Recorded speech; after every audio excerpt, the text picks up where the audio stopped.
Hola a todos, bienvenidos sean a un nuevo vídeo más de cálculo vectorial. En esta ocasión vamos a explicar el problema número 17 del capítulo 16 de la sección 16.3 del libro de Thomas, varias variables, de la 12ª edición, el cual esta vez nuestro tema es forma diferencial exacta. Y nos dice nuestro encabezado, demuestre que la forma diferencial en las integrales son exactas. Después evalúe las integrales.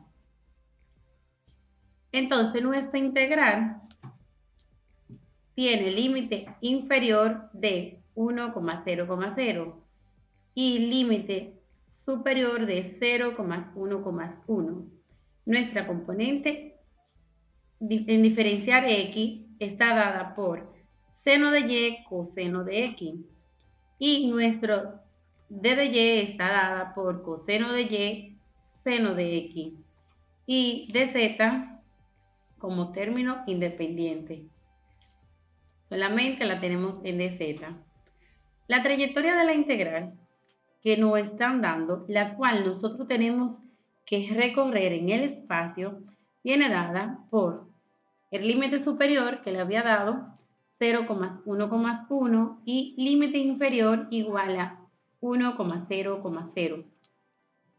La forma diferencial de la integral de la forma diferencial exacta es la siguiente.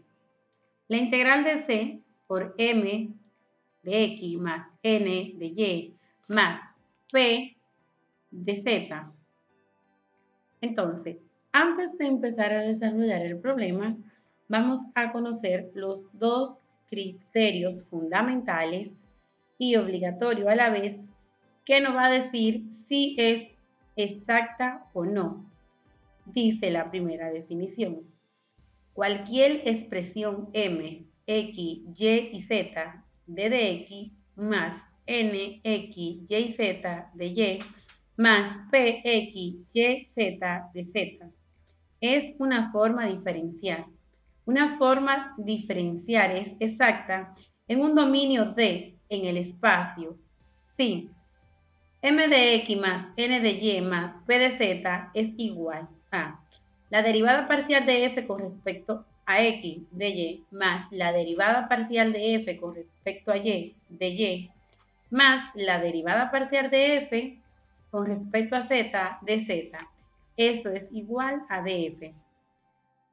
Para algunas funciones escalares, f a través de df.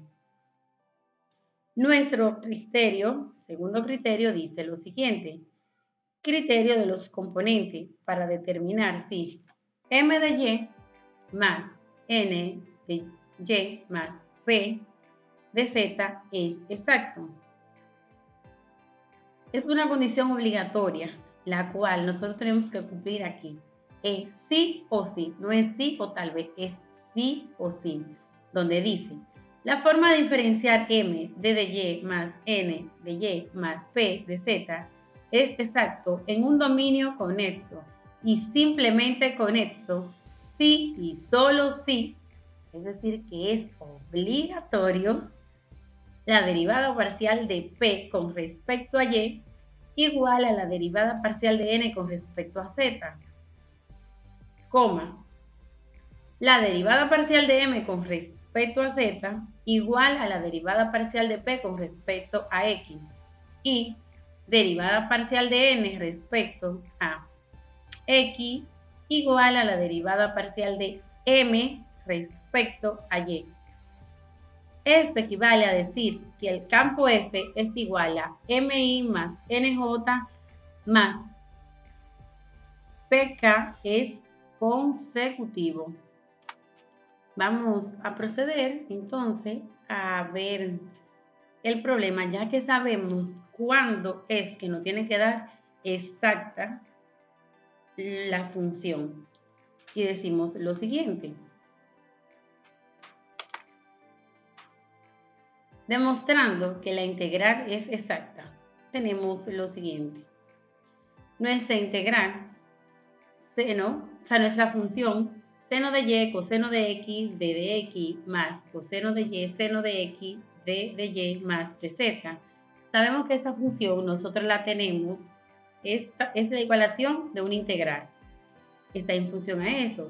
Pero lo primero que nosotros tenemos que examinar es que si es exacta y luego nosotros la tenemos que integrar, que es lo que nos está pidiendo el mandato. Y decimos lo siguiente, cogemos la función, la sustraemos del pedacito de la integral completa y decimos lo siguiente. Definimos un campo vectorial en términos a la función.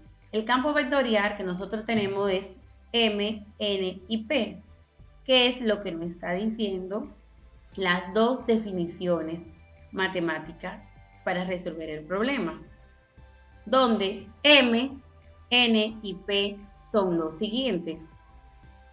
M es igual a X, N es igual a Y y P es igual a Z. Entonces dice, M es igual a seno de Y coseno de X de X. N es igual a coseno de Y, seno de X de Y. Y P es igual a de X. ¿De dónde salen estos valores? Pues bien, nos fijamos en la función y de ahí vamos a desglosarlo en mi término M, N y P, que son el campo vectorial de la función. Y dice, si nos fijamos arriba, decimos seno de Y, coseno de X, d de Y, esta es mi término M. Coseno de Y, seno de X, d de Y es mi término N, más de Z es P.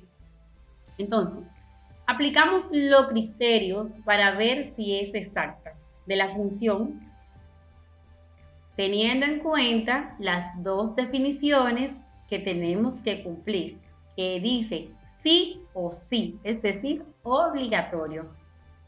Decimos, derivada parcial de P con respecto a X. Si vamos a la primera función, nuestra primera expresión que dice seno de Y coseno de X de X, nos damos cuenta que P, no hay P, donde P es Z, por esa razón es 0.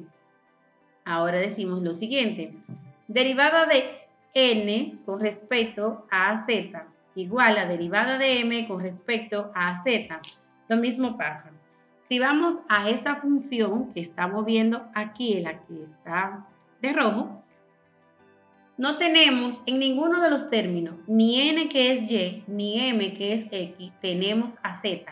Por tal razón también es 0. Pero ahora, ¿qué nos dice? Derivada parcial de P entre la derivada parcial de X.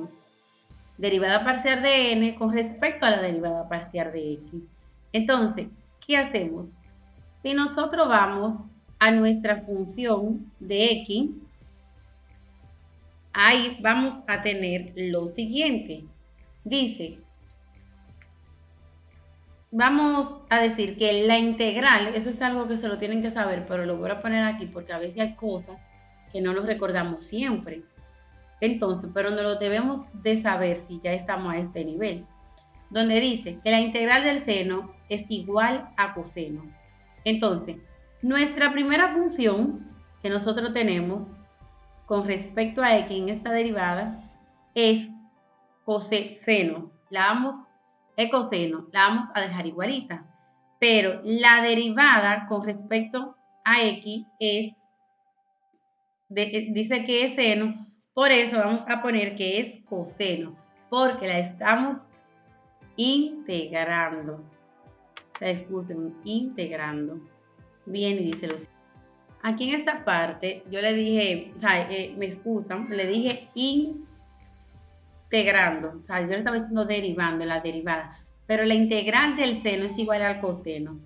Como que me equivoqué de término ahí, pero estamos claros. La integral del seno es igual a coseno. Por esa razón, en esta función de aquí, nosotros tenemos que integrarla porque está el seno, la podemos ver arriba, y decimos que es coseno de X igual a M por a Y. Entonces, ¿cómo vamos a ver si es exacta? Hacemos lo siguiente. Ya sabemos la fórmula, ya tenemos nuestros campos vectoriales, sabemos cuáles son. Y si nos damos cuenta, se cumple todo lo que anteriormente nosotros habíamos leído. Y podemos decir que es exacta nuestra función seno de y coseno de x de dx más coseno de y seno de x de dy más d de z. Esta función es exacta. Porque si se dan cuenta, las fórmulas que nos presentaron, el parámetro que nosotros tenemos que cumplir, nosotros vemos aquí que se nos cumple con los datos que nos están suministrando. Entonces, luego nosotros decimos si es exacta, vamos a integrar la función. Entonces, para integrar la función, nosotros vamos a decir lo siguiente. Vamos a determinar tres constantes. Que pueden ver mis vídeos anteriores, que en una parte, cuando nosotros estamos haciendo gráfica, yo les digo que nosotros tenemos que determinar tres variables. Entonces, yo siempre cogía a F, a G y a H para determinarla. ¿Por qué razón? Cuando yo integro con respecto a una variable, ahí me va a quedar una constante, pero con relación a las otras que yo no estoy integrando. Por ejemplo, vamos a ver esto más claro. Nosotros entonces tenemos lo siguiente. El valor del integral en función a f, la que nosotros estamos trabajando con los integrales de la independiente de la trayectoria, porque le había dicho que eso es una trayectoria, y la trayectoria de esta integral viene dada por f0, 1,1 menos f1, 0,0. ¿Y por qué? ¿De dónde sale el menos? Bueno, otro viaje al pasado y decimos que la integral está dada por un límite superior y un límite inferior. Entonces, dice límite superior menos el límite inferior. Es una regla de la integrando. Por tal razón es el menos. Y vamos y decimos lo siguiente. Vamos a integrar con relación a la derivada parcial en x de la función, la derivada de la función con respecto a y la derivada de la función con respecto a z. Y tenemos lo siguiente. F, x, y y z. Vamos a definir nuestras tres componentes en el espacio, nuestras tres coordenadas, donde dice que es igual seno de y por seno de x. ¿Por qué razón? Fácil. Si estoy yo trabajando y digo, vamos a mi función, la que está en rojo, seno de y, la voy a dejar igual porque yo estoy trabajando con x. Mi mandato me está diciendo derivada parcial de f con relación a la derivada parcial de x. Entonces, coseno de x, ¿quién es? Es seno de x, porque como le había dicho, nosotros la integramos y la integral del seno es coseno. Entonces, ya le había mencionado que cuando nosotros estamos integrando con respecto a una variable, que es x, nos va a quedar la constante de las otras dos variables que no estamos trabajando. Y ahí vamos a, como vamos a abrir en el espacio otro término, g, donde me va a quedar mi constante h, z y x, que es la que yo no estoy trabajando. Entonces, si voy a trabajar ahora con relación a la derivada parcial de f con respecto a y, digo lo siguiente. ¿Quién es y? Coseno de y, seno de x. Entonces, estoy trabajando con respecto a esa función. Cuando yo voy a determinar aquí mi g, voy a trabajar con la g, porque ahora solamente me va a quedar la z, mi constante z, porque estoy trabajando con g que corresponde a y. Entonces, dice que g es una función solo de la componente y y z. Entonces, si digo la derivada parcial de g con respecto a gy, es igual al coseno de y seno de x. Entonces, la derivada parcial de g con respecto a y es igual a 0, donde la derivada parcial de g con respecto a y le va a dar igual a 0 en mi segunda integrando. Entonces, ahora, ¿qué me está quedando? Me está quedando una constante, que es mi constante z. Pero mi constante z le determino mi otro, digo que es h. Entonces digo g de y por z. Ahora, como ya trabajé ayer, me va a quedar z, h de z. Y digo que f es igual a x, y, z igual a seno de y por seno de x más h de z. Aquí es donde la estoy integrando. ¿Por qué digo seno de y? Porque arriba, si nos damos cuenta, nos acompaña en dy seno coseno de x y la integrando del coseno del seno es el seno. Y me va a quedar en función a mi constante, que no la estoy trabajando, una función de mi componente en z solamente.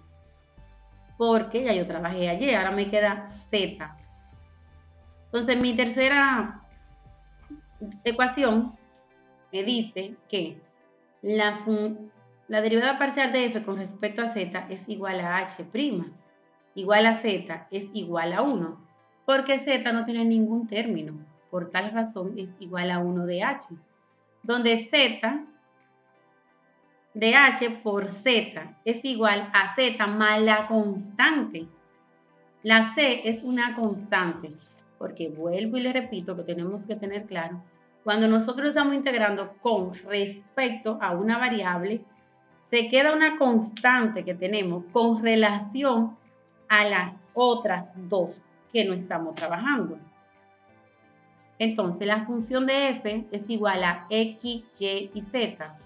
Seno de y, seno de y por seno de x más z es igual a 0. Entonces, trabajando todo esto que tenemos, que es nuestra función original, vamos a tener que el f es igual a 0, 1 más 1 menos 1, 0 más 0. Ya hablando todo eso, teniendo nosotros aquí que nosotros determinamos en la función y vamos a ver cuál es el valor integrando de la línea independiente a la trayectoria que ya nosotros tenemos. Entonces ese valor es igual a 0 más 1 menos 0 más 0 es igual a 1. ¿Por qué razón?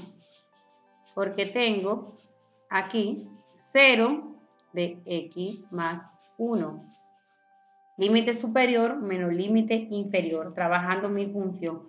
Todo eso resuelto me va a dar igual a 1. Espero que hayan entendido el problema, traté de explicarlo de la forma más detallada y nos vemos en un próximo video. Bye.